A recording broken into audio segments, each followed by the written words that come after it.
জাতীয় নির্বাচনের তফসিল ঘোষণার 1 মাস আগে কেউ ভোটার হওয়ার উপযোগী হলে তাদের তালিকায় যুক্ত করা হবে। এ বিধান রেখে ভোটার তালিকা অধ্যাদেশের সংশোধনীতে অনুমোদন দেওয়া হয়েছে উপদেষ্টা পরিষদের বৈঠকে।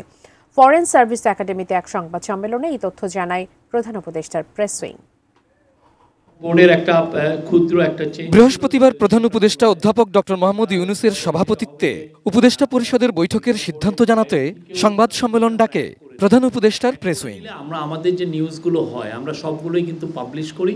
রাজধানীর ফরেন সার্ভিস একাডেমিতে ওই ব্রিফিংয়ে জানানো হয়, উপদেষ্টা পরিষদের বৈঠকে দুটি অধ্যাদেশের সংশোধনীতে নীতিগত ও চূড়ান্ত অনুমোদন দেয়া হয়েছে।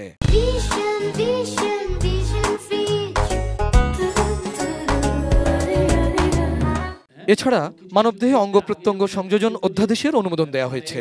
ট্রান্সপ্ল্যান্ট করার জন্য শুধুমাত্র খুবই কাছের, যে আপনি আপনার ভাই বোন বা বাবা মার থেকে নিতে পারতেন, এখন একটু এটাকে একটু এক্সপান্ড করা হয়েছে।